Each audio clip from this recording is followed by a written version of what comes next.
Welcome to lecture 7. We'll continue with the method of expectations, or the first moment method as it's alternatively called. Okay, we already saw 3 examples in the last class, and we also gave a summary of what this method is, right? So what was this method? Quickly to recap, the scenario was we needed to show the existence of some object such that some parameter, some invariant of this object is more than or less than some target number k. That's the difference. So this is how the problem statement in this case is. It's not just the existence of a object with a binary property like an yes or no property. Most of the time we use expectation method when we want an object in which a numeric valued parameter is at least or at most something. That's the idea. And the steps look very similar to the basic method. You have to design a random experiment whose sample space potentially contains the objects that we are looking for, and then the random variables definition is going to be this particular parameter whose value we are interested in. But now this experiment has to be designed in such a way that this random variable can be easily written as a sum of easy to compute random variables. Okay, so this in one shot was asking for two things. This random variable of interest should be expressible as a sum, point 1, and 2. Each component random variable in that sum should be easily computable. Okay, that's what we mentioned here. If in the sense, okay, when what do I mean by each component is easily computable? That's a misnomer. I should have said the expectation of each component is easily computable. If not, we may have to rethink our choice of the random experiment. And then if you are able to show that expected size of this is at least k, then we can conclude that there is object in our structure whose parameter value is at least k. And similarly, if we show that expectation is at most k, we can conclude that there is object in our sample space with this parameter value less than or equal to k. In some problems, only one of this may be interesting. In certain problems, both may be interesting, and we can say both the statements if you actually prove that E of x is equal to k. So that was the method of expectation. In this class, we will see 3 additional examples. Okay, and then we'll see more examples in the tutorial. Okay, so the first example for this lecture is the following statement. Right, we'll show that for every set of n unit vectors v. Okay, so this I should have said the set is what is v. You take a set v of n unit vectors in R power d. So these are n d-dimensional vectors, each with norm 1. The claim is that there exists a plus minus 1 linear combination of this set v, with magnitude such that the magnitude of the linear combination is at most root n. Okay. Now this plus minus 1 linear combination is kind of not a very standard terminology. What I mean is that each vector you can scale it with either plus 1 or minus 1, which means you can only add or subtract each vector in v, and that to exactly once. Either it will come as a plus if this capital V has something like v1 plus v1 comma v2 comma v3. You are only allowed 8 combinations, which is v1 plus v2 plus v3, v1 plus v2 minus v3, v1 minus v2 plus v3, v1 minus v2 minus v3 minus v1 plus v2 plus v3, and so on. Right.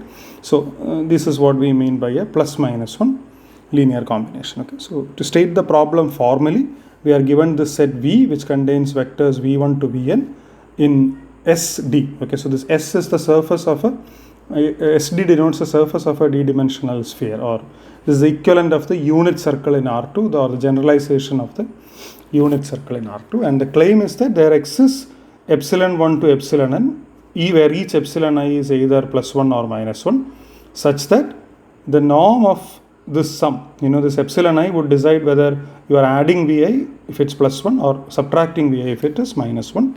We have to show that there exists among the 2 power n possibilities that the set of epsilons have. We have to say that in at least one, we have to show that in at least one possibility, this is the magnitude is less than root n. Okay, so here, just to break the typical fashion, I will do a non-probabilistic proof first, and then we will do a probabilistic proof. Okay, both are relatively easy, so it doesn't take much time to do both the proofs, but this is just to develop a geometric intuition about vectors. Okay, so this non-probabilistic proof is what we will see first, and we are going to see essentially make two key observations. Okay, firstly, consider two vectors, x and y, which have a angle theta between them. For two vectors, no matter in what larger space you are, you can still clearly define this angle theta. Why?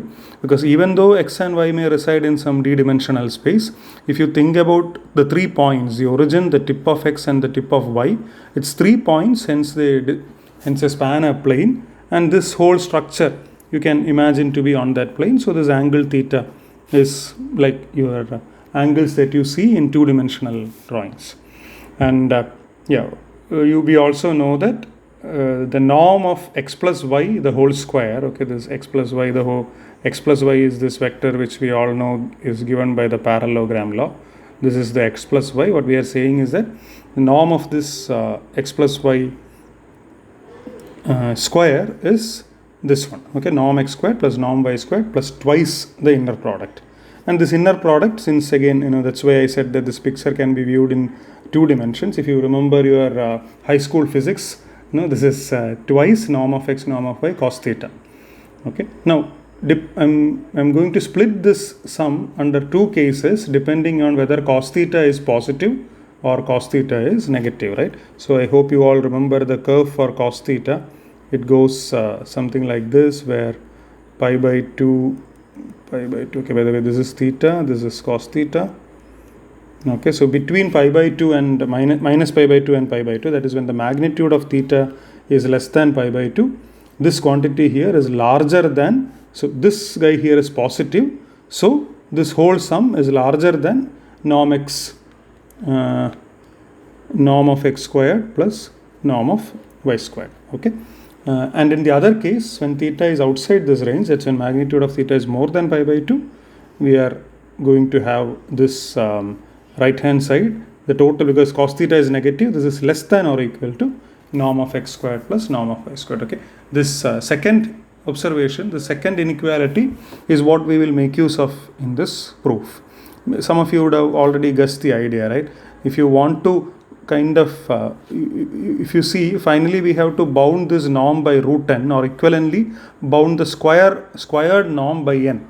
Okay, and when you are thinking about bounding a square or upper bounding a square norm, what we will be surely looking for an upper bound on the sum of norm squared of the sum of two vectors. Okay, so this is what we will use. This is observation 1, especially this part. And but in order to use this, the vectors that you add up, the theta that they by the way, if you look at this theta is less than 90 degrees, so in fact this x plus y does not obey this bound. Okay, whereas if your x plus y was more like this, if this was your x and this was your y, that's what we are looking for. Okay, so now since we only want to be in this scenario, that is theta greater than pi by 2, and never in this scenario, what do? We make the second observation that if the angles between the two vectors x and y is already greater than pi by 2, greater than or equal to pi by 2, we don't have to do anything. In fact, here you can put an equal to, because here also I have that equal to. Okay, if it's already greater than or equal to pi by 2, then I don't have to do anything. So what I have, I am worried more about the scenario where this angle is less than pi by 2. But in that case, instead of adding y, if I chose to add minus y, okay, so maybe this picture is instructive here. If this theta is less than or equal to pi by 2, then you consider this minus y, and what is this? This is actually pi minus theta, right?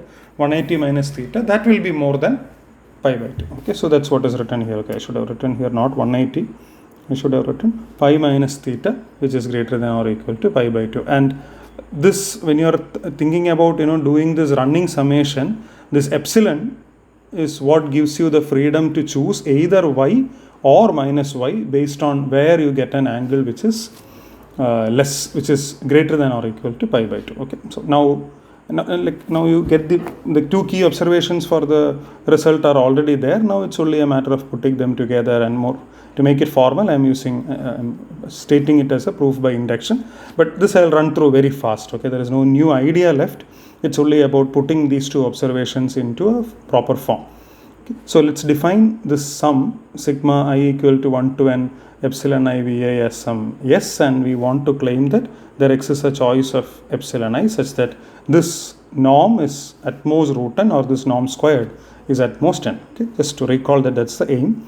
Base case n equal to 1, which means you can actually pick either epsilon 1 is plus 1 or minus 1. It does not matter, because whether S is plus V1 or minus V1, its norm is just norm of V1, but norm of V1 because V1s are vectors on SD, right? Remember, all the VIs were from the unit sphere, so they are unit norm vectors, and hence the base case is okay. 1 is less than or equal to root 1. So the base case is okay. Now the induction step, we assume that till k everything is fine. That is, till some k sk, which is the sum from I equal to 1 to k epsilon away, has a norm at most root k. Okay, actually I should have I have written correctly. The correct statement is that there exists a choice of epsilon 1 to epsilon k such that the norm of this sum is at most root k, or equivalently the squared norm is at most k. We also know that the next vector we have to add, vk plus 1, has norm 1. Now you look at the angle theta between them. If the angle is more than pi by 2, right, then your epsilon k plus 1 will be plus 1, or in other words, we will be adding vk plus 1 to sk. But if they subtend the acute angle, if the angle between them is acute, then adding them straightforward is dangerous. The resulting vector will have a large norm. So instead of adding plus vk, you add minus vk. Okay, so the angle between minus vk and sk is an obtuse angle, and hence the norm of the sum may still grow, but it will grow only in a bounded fashion. The norm squared of the sum is bounded by the sum of the norm squareds of the components, right? That's what we are, right? Once it is an obtuse angle, then okay, I should have written here epsilon k plus 1, vk plus 1 is at most this, which is k plus 1, and that's what we wanted to prove. Okay, so this is the non-probabilistic proof of this result. Okay, so this is not a very difficult result to prove. You can actually give this as a high school exercise, and maybe in half an hour you would have, when you were in high school, given half an hour you would have proved this. Okay, but how do we prove the same result using the method of expectations? Okay, remember, we have to now design an experiment so that this norm, or either this norm or this norm squared, becomes a random variable that we define on that experiment. Okay, so here the choice of the experiment is very, very straightforward. For the probabilistic proof, we don't need any induction or anything. Okay, so the random experiment is the obvious or the natural one to do. Your epsilons are things that you have to pick, so pick them independently and uniformly at random. Okay, so each of the 2 raised to n possibilities for epsilons, for the epsilon sequence, is picked with equal probability. Or we can think that, okay, at each, when you want to choose the value of each epsilon, you toss a fair coin independently and set it to heads or tails set it to 1 or minus 1 depending on whether you get a head or tails. That's the natural thing, right? Now let's say that this sum, this weighted sum, sigma epsilon I vi, we will denote it by little s. Okay, this s is also a vector in Rd, not necessarily on the unit sphere. Okay, now what is the random variable? We may be tempted to take this norm of s as the random variable, but then remember the two design choices that we have. We would rather choose a random variable which can be easily written as sum of other random variables. The second design choice was that these other random variables which constitute the sum, their expectations should be easily calculated, right? So if you work with the norm of s, it's very difficult to break down the norm as a sum of something else, whereas a norm square is very easy to break down as a sum of something else, right? And remember, our aim is to show that norm of S is at most root n, which can be achieved by showing that the norm squared is at most n. So there is no loss there, there is no, we are not paying any price by working with norm squared, and we are gaining massively because norm squared is a sum. Okay. So yeah, so that's our definition of the, so this is the random variable that we are considering. It is the norm squared of S. And now let us see what would be the expectation of X, how it will break down as a sum. Okay, so if you think about it, you should, maybe I'll write one more step here. This is sigma I equal to 1 to n epsilon I vi times, I'll just change the summation, index of summation, epsilon j vj, right? But again, this is not just a product like this. This is rather an inner product like this, right? This is a norm squared. Now, each inner products also, your bracket rules and all work. You can expand these out, and that's what results in this summation. Okay, you can pause and verify. Rather than me speaking about it, it is easier for you to pause and verify that. If I expand out this summation using the fact that inner product is linear in both the components, you can easily show that this sum reduces to this, right? Now let us see.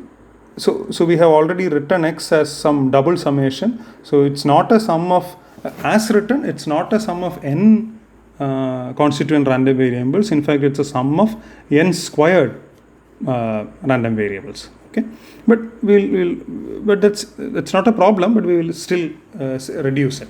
Now, if you calculate E of X under this summation, remember we are using linearity of expectation again.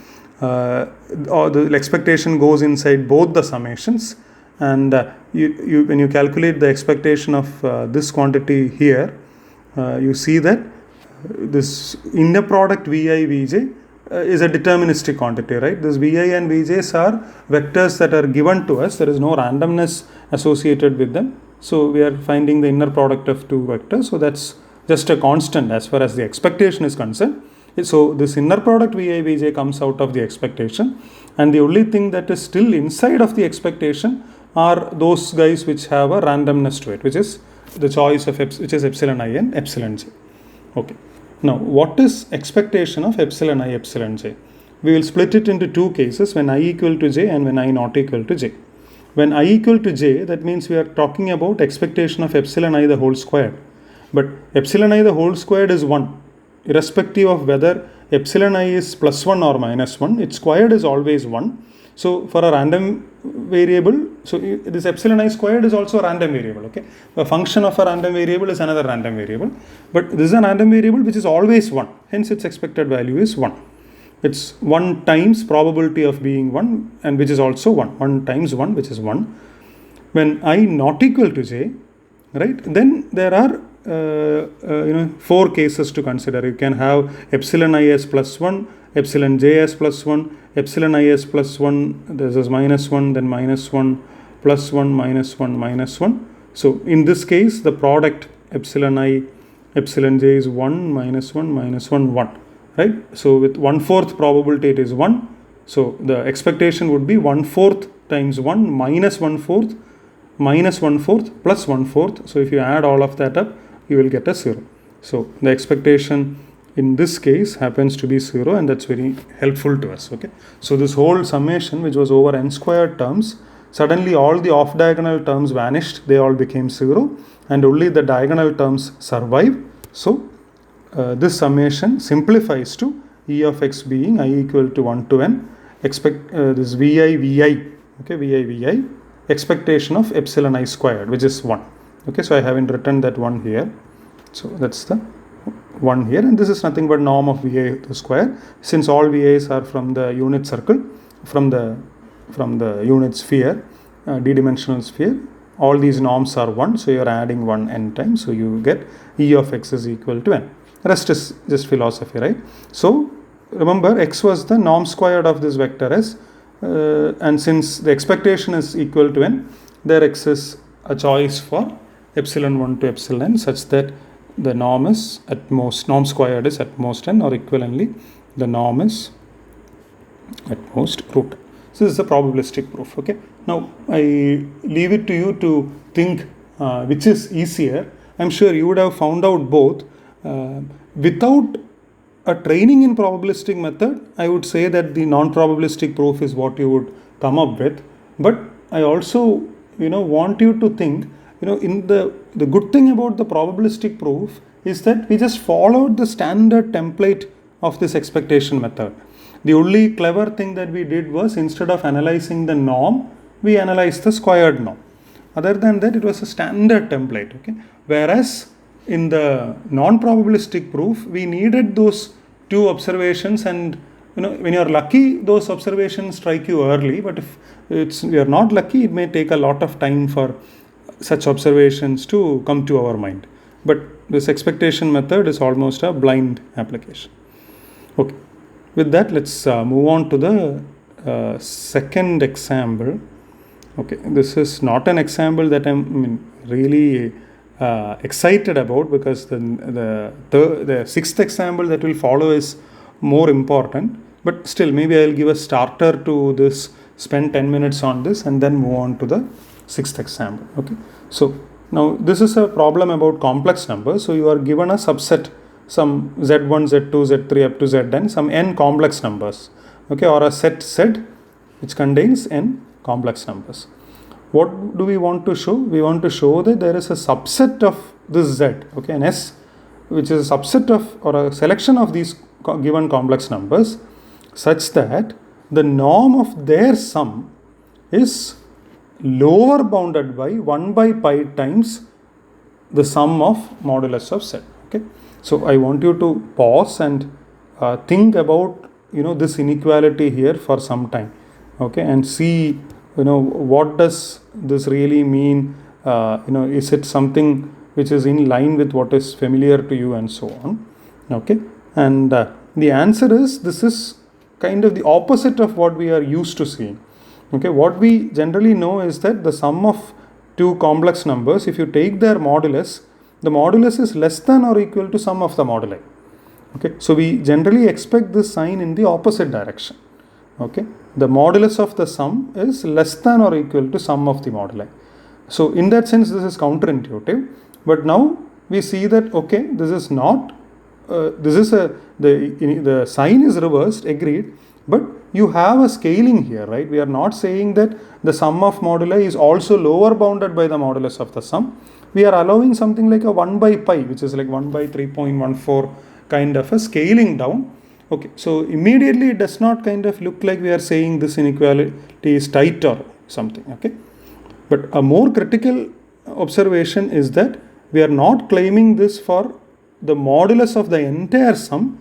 We are only making this claim for the modulus of a partial sum, and we are saying that we will choose the partial sum, not the adversary. Okay, it's only there exists a subset S.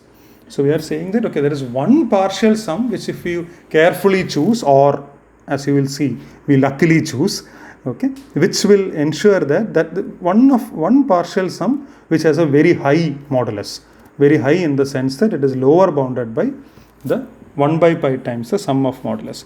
At this point, you may be surprised as to where did this suddenly this 1 by pi and all come in, but yeah, it's not difficult. Okay, so this is what we are going to see. So now this problem is slightly, again, our basic template is the same. We have to design a random experiment, we have to design a random variable, and then express that as a sum of few things and so.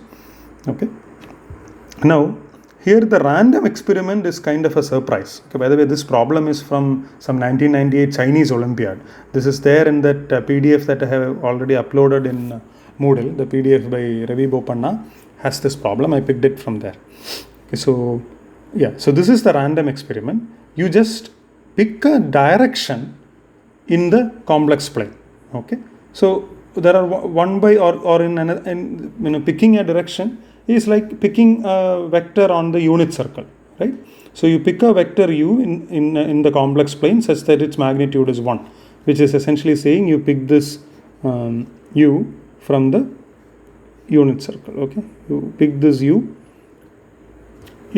randomly from the unit circle. Okay, now so this is the first time. This is technically not, this is not a discrete random variable, because its direction with the real axis, let's say this theta, can be any number from 0 to 2 pi or minus pi to plus pi, as you whichever way you are used to calling it, but it's a continuum.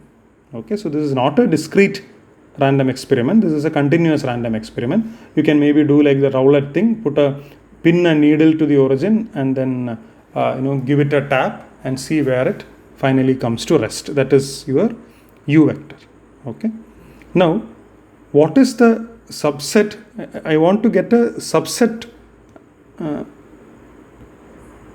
I want to get a subset sum here. So what is the subset that I am going to pick? I am going to pick all those vectors which subtend an angle, or subtend either a right angle is okay, we don't care about that, which subtend an acute angle with this chosen vector u. This is your u.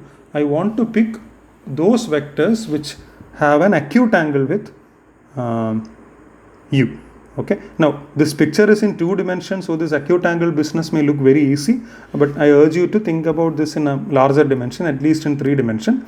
But still, angle between u and another, when the angle between 2 vectors is still well defined even in a very large dimensional space. Okay, equivalently, you take this normal hyperplane to this u, and every point that is on the same side as u of this hyperplane is what you will include in the S. Okay, so now is this a surprising choice?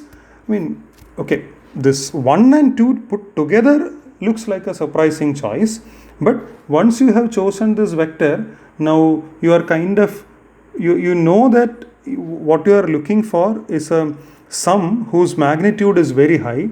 So it makes sense not to add these guys, right? These guys are going to pull back the total sum. So it makes sense to add only guys in this region, so that you generally see that for the sum there is a push to kind of grow in this direction, and our hope is that it grows enough so that this lower bound is satisfied. Okay, so yeah, it's not straightforward, but there is a method to what is being done. Now, what is the random variable we want to analyze? Again, we may be tempted to analyze the norm or the magnitude of the sum, but remember, magnitude is a very difficult guy to analyze. So we may think we can analyze the square of the magnitude as we did with the previous problem, but if you analyze the the square will really expand out into a summation. But the problem is that finally on the right hand side of this bound, I do not have a sum of squares here, right? I only have a sum of magnitudes. So showing something on the sum of squares will not work. But again, you needn't believe me, you should probably try out with the square of the sum as your random variable and then see how far it goes. Okay, maybe I'll ask you in the next discussion class as to what happened with that root. Okay, but since again I want to focus more on the next problem, let me give away the answer. The random variable we are going to analyze is essentially the sum of all these. You take all the sum of all these vectors and project it to u. Okay, so you are essentially analyzing not the norm of the sum, not the norm squared of the sum, but the component of that sum along this vector u. That's what you are analyzing, right? So you add up all the green points, right? It will give some vector like this. If you add up all the green points, it will probably give some big green vector like this. You are not analyzing its length, but you are rather analyzing its projection. Okay, so this length is what is your random variable. Okay, so to formally define that random variable, you first define the sum. By the way, when I say sum, now I'm only thinking about sum of the green points, the points which have a acute angle with u.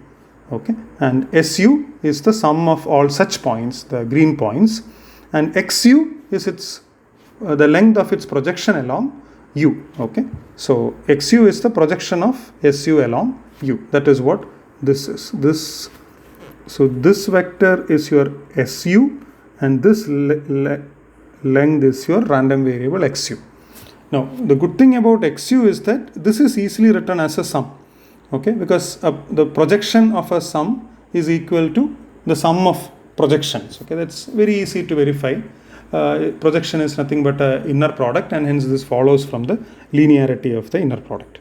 Okay, so so we can actually write this as a summation like this, where xz is the projection of a single vector z along u, and you are adding this for every vector in the chosen set.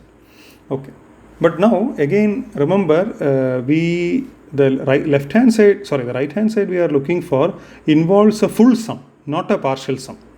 Okay, so we are thinking, can we express this as a partial sum? And this is only technical. Okay, I mean, there is no clever idea here. Okay, we can always include the whole set, but then you define your x set appropriately. You don't define x set to be just the projection of z along u, but you define x set to be the projection of z along u when the angle subtended is less than pi by 2. That's for the green points. And for the black points where the angle is obtuse, you define x set to be 0. Okay, so x set is also a random variable which you are defining. So this is perfectly okay. You are allowed to define this. Now the summation makes sense. By increasing the index of the summation did not really harm you, because all the new guys that got included in the summation are actually 0. Okay, that's what I'm saying. And we are not adding any meaning here. It's plain cheating. Okay, but we will see why. So now what is E of x set? Okay, so E of x set is interesting only for the first case. So I should have written, maybe let me write that first here. So E of x set is surely 0 for the otherwise case, right? If the angle between z and u is greater than or equal to pi by 2, then anyway your x set was 0, so E of x set was 0. Okay, otherwise what is E of x set? That is when the angle is less than pi by 2 and your x set is then the projection. Okay, so now you know that the projection of z along u is nothing but magnitude of z cos theta. Okay, so this is the size of the projection of a particular z. But now where is the randomness coming in? The random experiment picked the u, right? The random experiment is what picked the u. So this theta here is the random variable. Okay, because this theta is nothing but the angle between this same theta. It's the angle between z and u.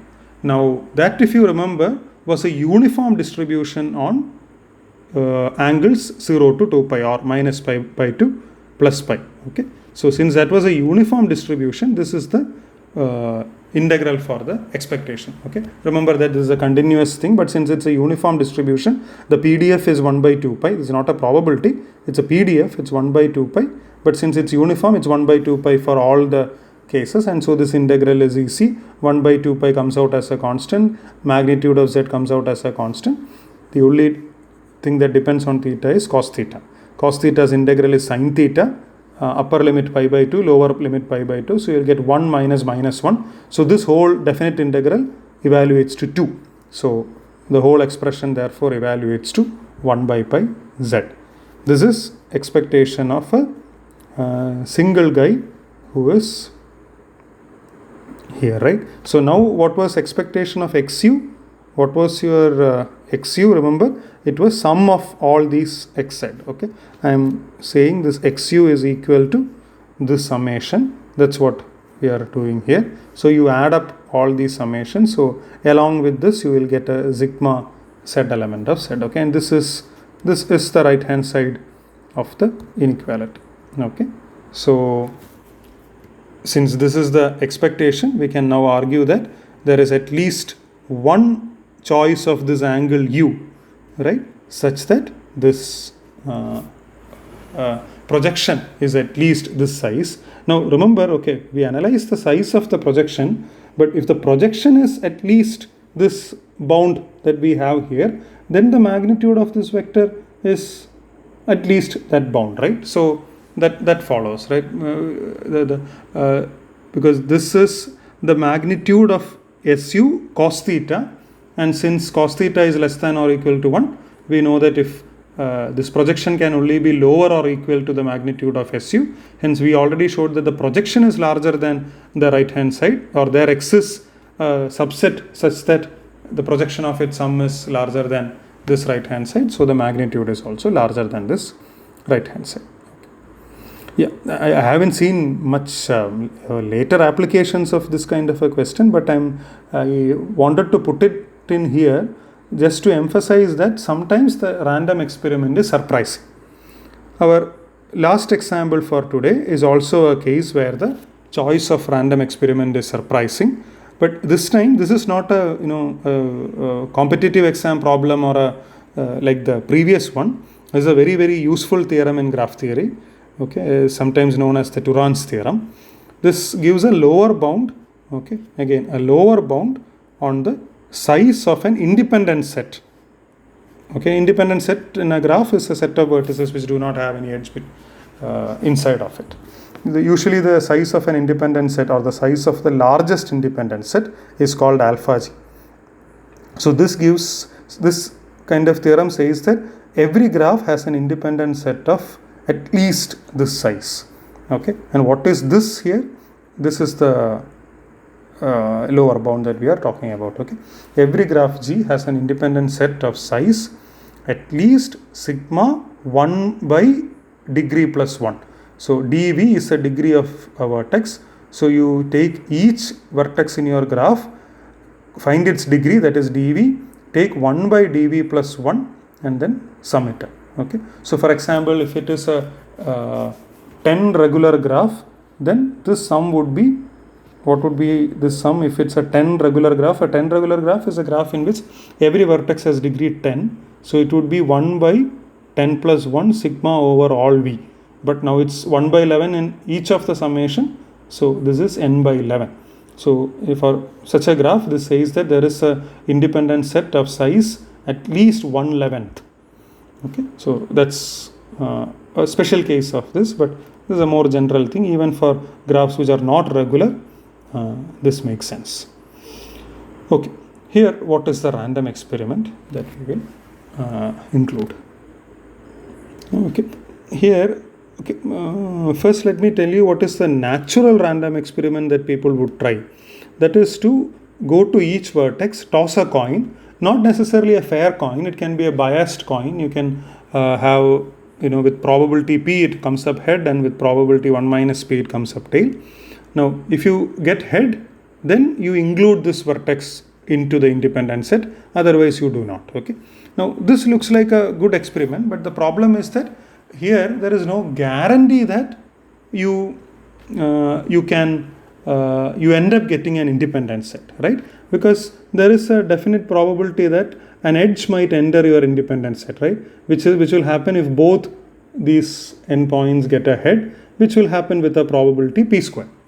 Okay, but there is a method. This is the next method that we are going to learn, which is called the alteration method, where if your first attempt did not succeed and there were some few blemishes, you can still correct it. Okay, so what we will do is we will do this experiment, but then if at all you see an edge that is picked, then you delete at one endpoint of the edge. Okay, so you remove this from the independent set so that this edge is no more inside the independent set, and then you see that, okay, initially you would have the expected number of points that you picked in your set was NP.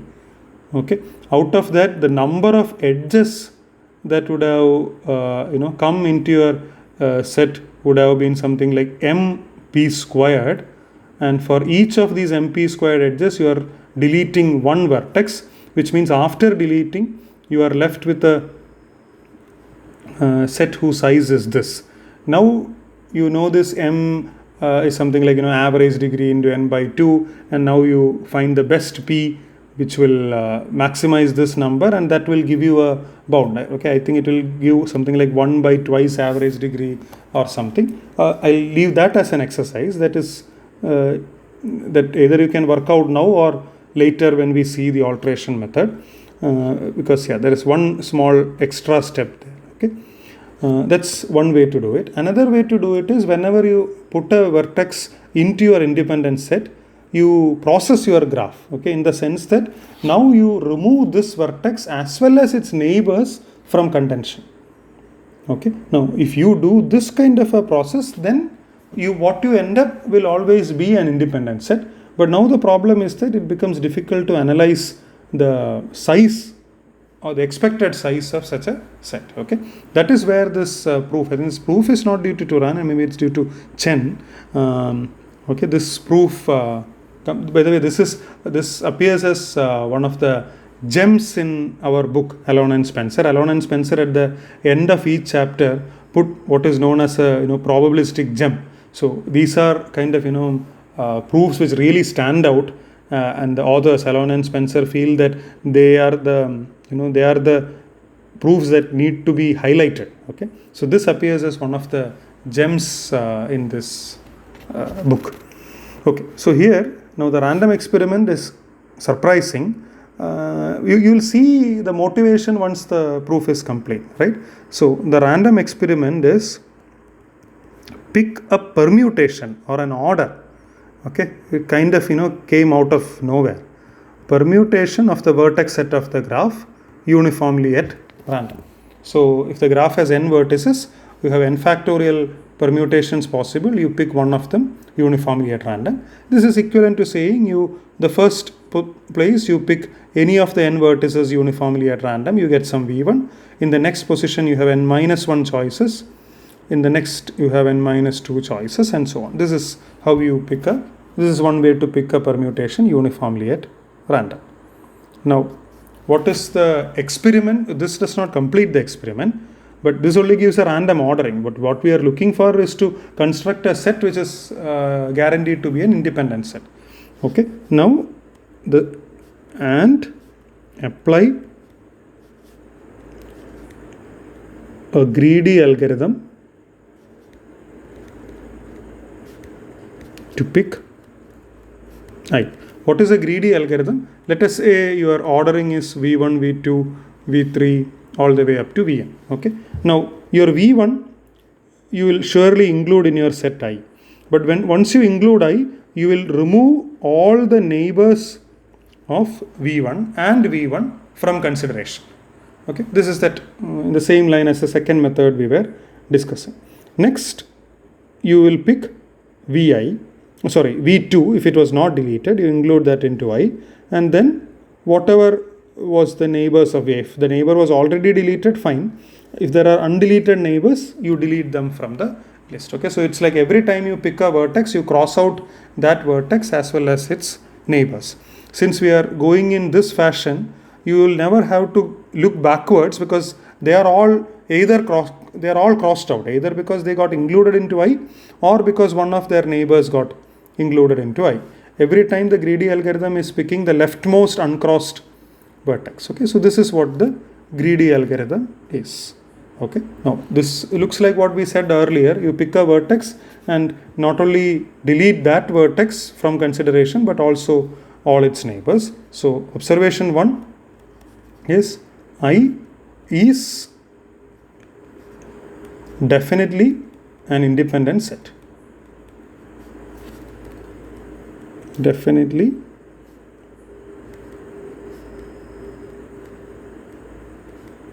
an independent set. This we guarantee, right? Because every time we add a vertex into the independent set, we delete all its neighbors. But the catch is, what is the expected size of I? This is what we have to do in our second step, right? So here we want to split this. Okay, so let me call this as the expected size is what we want, but the random variable is nothing but cardinality of I. Okay, and our aim is to show that this Ex is at least this guy that we this sigma, this summation that we have here. In fact, we will show that Ex is exactly that. Okay, so Ex is I. But now I want to write this as some summation x1 plus x2, or more correctly sigma v element of v of g xv. Okay, then what should be xv? Where xv should be an indicator random variable, because we are going to count something. We are going to count the size of the set I that we have constructed. So what would be the indicator random variable? This would be 1 if v is in I, and otherwise it is 0. Simple, right? So this summation, this we had done a couple of times in the previous lecture. Okay, so for each vertex you set up a random variable whose value is 1 if that vertex gets selected into I, and 0 otherwise. Okay, so we also now know that since this is a indicator random variable, its expectation is nothing but the probability that this random variable is 1. But what is the probability that this random variable is 1? Okay, so when is a vertex included in the independent set? Okay, so you know that a vertex will not be included if one of its neighbors was included, right? But that's not the correct way to put it, because this algorithm, greedy algorithm, is always coming from the, where is it? Yeah, it's always coming from the left to right. Okay, so suppose this vertex, some vi here, had a neighbor before it, and this was included in I, then surely vi will not be included in I, it will go away, right? Unless, but this is not a blocker, I think, because maybe this neighbor was here, but this neighbor was the forward neighbor of another guy who got picked into the independent set. So this will get crossed here, so vi might still survive. Okay, so this is one scenario. If vi has an edge going back, then vi may or may not survive, right? Whereas if vi does not have any backward edge, right? If vi is such that there is no such edge, all the edges from vi are only forward, then vi will surely go into I. Okay, this is definite. Why? Because vi could not be crossed off because there was no neighbor before, right? So I'm saying this is, I cannot write an equality here unless I'm missing some point. This is the probability that all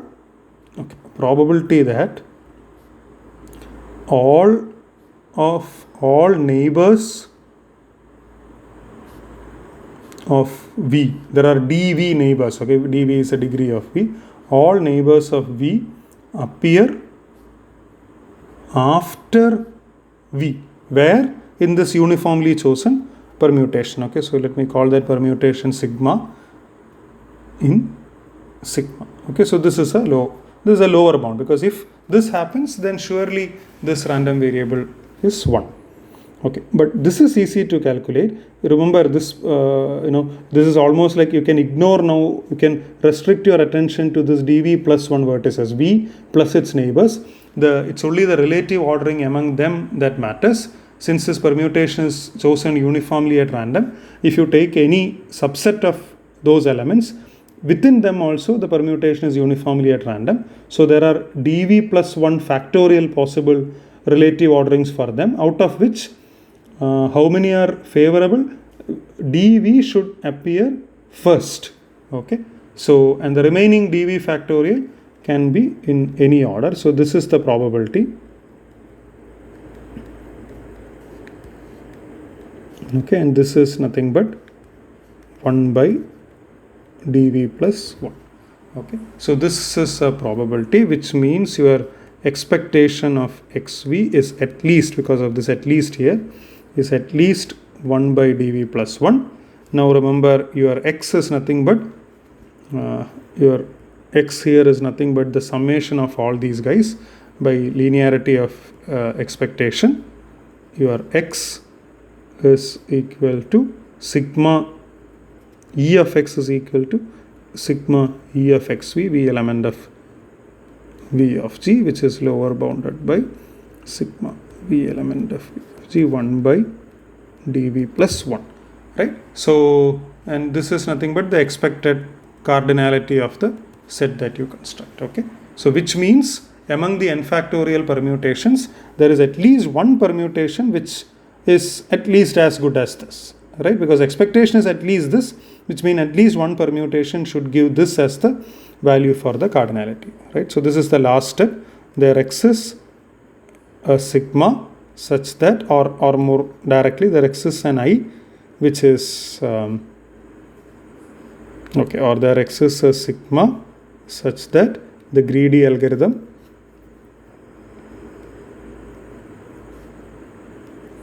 produces